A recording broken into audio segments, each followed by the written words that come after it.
অন্যান্য দেশ আমাদের সপক্ষেই যারা এসেছে তারা সবাই বলেছে যে দেশে free, fair, transparent and credible non violent election হয়েছে।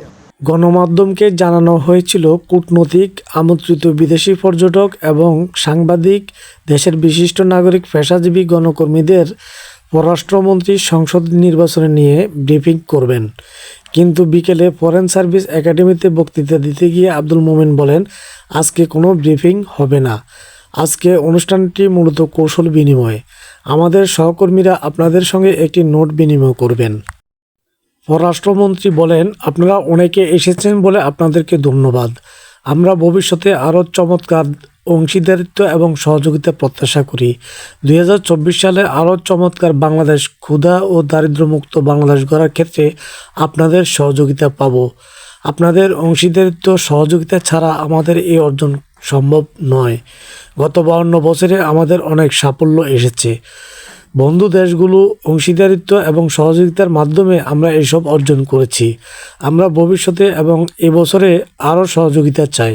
আসুন আমরা একে অন্যের সঙ্গে কুশল বিনিময় করি। অবশ্যই আমন্ত্রিত অতিথিদের মধ্যে বিদেশি পর্যবেক্ষক এবং সাংবাদিক, বিশিষ্টজন ও কূটনীতিকেরা উপস্থিত ছিলেন।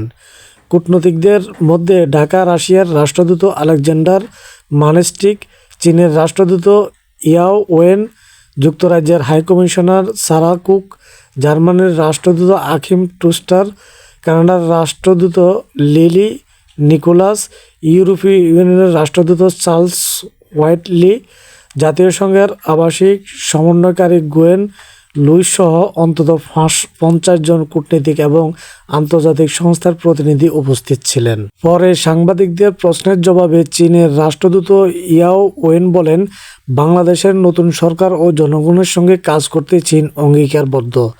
চ্যালেঞ্জ সত্ত্বেও বাংলাদেশ সরকার নির্বাচন করতে পেরেছে বলে তারা অভিনন্দন জানাচ্ছেন। এটা গণতন্ত্র ও জনগণের বিজয় বলে মন্তব্য করেন তিনি। জাতীয় সংসদ নির্বাচনকে ঘিরে বিদেশি কূটনীতিকদের মন্তব্য আপনাদের কাছে কেমন লেগেছে অবশ্যই কমেন্টস করে জানাতে ভুলবেন না।